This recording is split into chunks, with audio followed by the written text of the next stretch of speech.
নমস্কার, আমি মিলন স্যার, পাল একাডেমি সেন্টারে তোমাদের সকলকে জানাই স্বাগত। আজকে আমি আবার চলে এসেছি তোমাদের কাছে। তোমরা যদি একটু খেয়াল করো তাহলে দেখতে পাবে আরআরবি এনটিপিসি 2025-এ পরীক্ষায় যে ধরনের প্রশ্নগুলি বা যে প্রশ্নগুলি অ্যাকচুয়ালি এসেছিল সেই প্রশ্নগুলি নিয়ে আজকের এই ক্লাসটিতে আমি তোমাদের সাথে সম্পূর্ণ বিস্তারিত আলোচনা করব। ক্লাসটি শুরু করার পূর্বে তোমাদের কাছে আমার ছোট্ট একটি রিকোয়েস্ট, যারা আমার চ্যানেলে নতুন দেখছো এখনো পর্যন্ত চ্যানেলটিকে সাবস্ক্রাইব করনি, তারা অবশ্যই চ্যানেলটিকে সাবস্ক্রাইব করে পাশে থাকা বেল আইকনটিকে একটু প্রেস করে রাখবে। আর যারা এখন আমার এই ক্লাসটি তোমরা দেখছো তাদের কাছে অনুরোধ করছি যে ক্লাসটি দেখার সময় তোমরা অবশ্যই একটা খাতা এবং পেন সঙ্গে নেবে, কারণ প্রত্যেকটি কোশ্চেন দয়া করে আগে তোমরা একটু লিখবা। লেখার পরে তারপর একবার একটু রিভাইজ দিয়ে যাবে। যাদের এখনো পর্যন্ত এক্সাম হয়নি, পরবর্তী শিফটে তোমাদের যাদের এখনো এক্সাম আছে তাদের জন্য খুবই গুরুত্বপূর্ণ ক্লাসগুলি, কারণ প্রত্যেকটি শিফটেই কিন্তু তোমাদের কোশ্চেন রিপিট হচ্ছে। এই জন্য এই ক্লাসগুলি কেউ ছাড়বে না। সর্বশেষে যদি ক্লাসটি ভালো লেগে থাকে তাহলে অবশ্যই একটা লাইক দিয়ে যাবে, এবং যাদের যেখানে যেরকম সমস্যা আছে সমস্ত কিছু আমাকে কমেন্ট বক্সে একটু লিখবে। আমি চেষ্টা করব যেন তোমরা সেই ধরনের সমস্যার সম্মুখীনে না পড়ো। তাহলে চলো আর সময় নষ্ট করব না, আমরা সরাসরি চলে আসি এবার প্রথম যে কোশ্চেন, সেই কোশ্চেনটি এবার একটু খেয়াল করো। দেখো কি বলেছে। বলেছে কুতুব মিনার কোন স্থাপত্য শৈলীর উদাহরণ? কুতুব মিনার কোন স্থাপত্য শৈলীর উদাহরণ? চারটে অপশন দেওয়া আছে, আমরা অপশনগুলি একটু আগে পড়ে নেই। প্রথম অপশন হচ্ছে দ্রাবিড়, তারপর বলছে নাগরা, 3 নাম্বার বলছে মুঘল, 4 নাম্বার বলছে ইন্দো ইসলামিক। এই প্রশ্নের সঠিক উত্তর হয়ে যাবে কুতুব মিনারের কোন স্থাপত্য শৈলীর উদাহরণ। সঠিক উত্তর হয়ে যাবে আমাদের 4 নাম্বার যে অপশনটি আছে সেটা হচ্ছে সঠিক অ্যান্সার, ইন্দো ইসলামিক। ওকে, ইন্দো ইসলামিক হলো এই প্রশ্নের সঠিক উত্তর। তারপরে কোশ্চেন খেয়াল করো, দেখো কি বলেছে। হর্ষবর্ধনের রাজত্বকালে কোন রাজা ভারত সফর করেছিলেন? হর্ষবর্ধনের রাজত্বকালে কোন রাজা ভারত সফর করেছিলেন? আমরা একটা অপশনগুলিতে আগে চোখ রেখে নিই। দেখো কি বলেছে। হিউয়েন সাং 1 নম্বরে, 2 নম্বরে বলেছে ফাহিয়ান, 3 নম্বরে বলেছে ভাস্কো দা গামা, 4 নম্বরে বলেছে ইলতুৎমিশ। এই প্রশ্নের সঠিক অ্যান্সার হয়ে যাবে তোমাদের অপশন নাম্বার 1, হিউয়েন সাং। অর্থাৎ হর্ষবর্ধনের রাজত্বকালে কোন রাজা ভারত সফর করেছিলেন? সঠিক অ্যান্সার হচ্ছে হিউয়েন সাং। ক্লিয়ার? তারপরে কোশ্চেনে দেখো কি বলেছে। বন্দনা কাটারিয়া কোন শহরে আন্তর্জাতিক হকি থেকে অবসর নেন? আর একবার কোশ্চেনটি রিপিট করছি। বন্দনা কাটারিয়া কোন বছরে আন্তর্জাতিক হকি থেকে অবসর নেন? আমরা একটু অপশনটাকে দেখে নিই। 2025 সালে, 2024 সালে, 2023 সালে, 2022 সালে। তাহলে এই প্রশ্নের সঠিক অ্যান্সার হয়ে যাবে তোমাদের 2025 সালে। বন্দনা কাটারিয়া কোন বছরে আন্তর্জাতিক হকি থেকে অবসর নেন? 2025 সালে হকি থেকে অবসর নিয়েছেন। ওকে, বন্দনা কাটারিয়া। তারপরে কোশ্চেনে দেখো, 2011 সালের আদমশুমারি অনুসারে, 2011 সালের আদমশুমারি অনুসারে এসটি কোন রাজ্যে অন্তর্ভুক্ত নয়? এসটি কোন রাজ্যে অন্তর্ভুক্ত নয় 2011 সালের আদমশুমারি অনুযায়ী? আমরা অপশনগুলো একটু দেখে নিই। প্রথম অপশন হচ্ছে উত্তরাখণ্ড, 2 নম্বর বলছে বিহার, 3 নম্বর বলেছে গুজরাট, 4 নম্বরে বলছে পাঞ্জাব।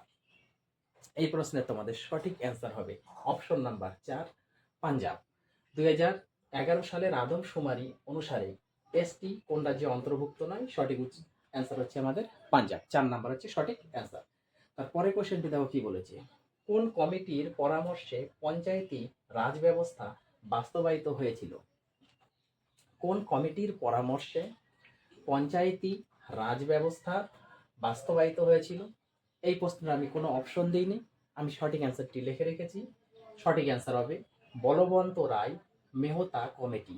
বলবন্ত রায় মেহতা কমিটি। ওকে, তাহলে কোন কমিটির পরামর্শে পঞ্চায়েতি রাজ ব্যবস্থা বাস্তবায়িত হয়েছিল? সঠিক অ্যান্সার বলবন্ত রায় মেহতা কমিটি। তারপরে কোশ্চেন দেখো কি বলেছে। চুম্বকীয় প্রবাহের এসআই একক কি? চুম্বকীয় প্রবাহের এসআই একক আমরা অপশনগুলি একটু দেখে নিই। 1 নম্বর বলছে জুল, 2 নম্বর বলছে ওহম, 3 নম্বর বলছে অ্যাম্পিয়ার এবং 4 নম্বরে বলছে ওয়েবার। এই প্রশ্নের সঠিক অ্যান্সার হয়ে যাবে তোমাদের অপশন নাম্বার 4, ওয়েবার। ওকে, চৌম্বকীয় প্রবাহের এসআই একক হচ্ছে ওয়েবার। তারপরে কোশ্চেন দেখো কি বলেছে, টিস্কো কখন প্রতিষ্ঠিত হয়? টিস্কো কখন প্রতিষ্ঠিত হয়? আমরা অপশনের দিকে আগে একটু চোখ রাখি। 1907 সালে, 1908 সালে, 1909 সালে, না 1910 সালে। সঠিক অ্যান্সার হয়ে যাবে টিস্কো কখন প্রতিষ্ঠিত হয়, 1907 সালে হচ্ছে সঠিক অ্যান্সার। তারপরে কোশ্চেন দেখো, ইউরোপীয় রাজনৈতিক সম্প্রদায় শীর্ষ সম্মেলন 2025-এর কোন সংস্করণ ছিল? ইউরোপীয় রাজনৈতিক সম্প্রদায় শীর্ষ সম্মেলন 2025-এর কোন সংস্করণ ছিল? কোনো অপশন দিইনি, আমি সঠিক অ্যান্সার লিখে রেখেছি। এই প্রশ্নের সঠিক অ্যান্সার হবে ষষ্ঠ সংস্করণ। ষষ্ঠ সংস্করণ, ক্লিয়ার?